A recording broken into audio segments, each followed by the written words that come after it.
ஒரு கேரக்டர்னுடைய லைஃப் ரொம்ப தெரிஞ்சா, ரொம்ப நெருக்கமா இருந்தா மட்டும் தான் அந்த கேரக்டர் எழுத முடியுமா? கேரக்டருங்கிறது அப்படிலாம் நம்ம எழுதுறது இல்ல. கேரக்டருங்கிறது உங்களுக்கு ஒரு கான்ஃப்ளிக்ட் இருக்கு.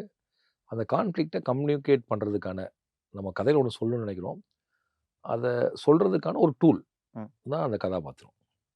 ஸோ, அப்போ நீங்க உங்களுடைய முரண்கள்லேருந்து ஒரு கதாபாத்திரத்த உருவாக்குறீங்க.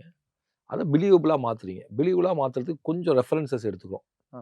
இப்போ நமக்கு தெரிஞ்ச யாரோ ஒருத்தருடைய பாடி லாங்குவேஜ், நம்ம பார்த்த யாரோ ஒருத்தருடைய ஸ்லாங்கு, இல்ல நம்ம முன்னாடி கேட்ட இதெல்லாம் அதுக்குள்ள இல்ல நமக்கு தெரிஞ்ச ஒரு குணம். இதெல்லாம் வச்சு கொஞ்சம் பட்டி டிங்கரிங் பார்க்கறது மூலியமா அது ஒரு எப்படி டெப்த் கியூவ வந்து நம்ம முன்னாடி ஃபோர்கிரவுண்ட், மிட் பேக்கிரவுண்ட் வச்சு கிரியேட் பண்றோமோ, அதே மாரி ஒரு கதாபாத்திரத்தையும் நம்ம வந்து காஸ்டியூம் போட்டு, முடிய வெட்டி, கண்ணாடி போட்டு, அப்படி ஏதாவது ஒரு எடிட் பண்ணி, இல்ல எடிட் பண்ணாம அந்த இதுக்குள்ள டிரான்ஸ்போர்ட் பண்றோம். கன்வின்சிங்கா காமிச்சிரும். கன்வின்சிங், பிலீவபிளா மாத்துறோம். அப்போ கதாபாத்திரத்த எல்லாரும் கேட்பாங்க, "நிஜத்தில பார்த்து எடுக்குறீங்களான்னா?" கண்டிப்பா நிஜத்தில பார்த்து தான் எடுக்குறோம்.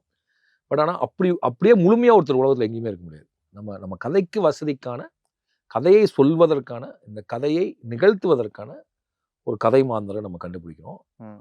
அந்த கதை மாந்தர எல்லாரும் நம்ப தகுந்த வகையில் வடிவமைக்கிறோம். இல்லாட்டி சில சமயம் எல்லாரும் நம்பத்தகாத வகையிலயும் வடிவமைக்கிறோம். அந்த கதைய பொறுத்து. ஓ! நம்ம தகாத வகையில வகையில நீங்க தேவைப்பட்டுச்சுன்னா, உதாரணத்துக்கு உங்க இல்ல படத்துல? இல்ல அப்படி என் படத்துல இதுவரைக்கும் வரல. அதான் நான் சொல்றேன். நான் என் படத்த வச்சு சொல்ல. அ. அப்படி அதனால இது இது ஒரு ஃபிக்ஸ்டு ரூல் கிடையாதுங்கிறதுக்காக சொல்றேன். ஓ! அப்படியும் பண்ணலாம், இப்படியும் பண்ணலாம்.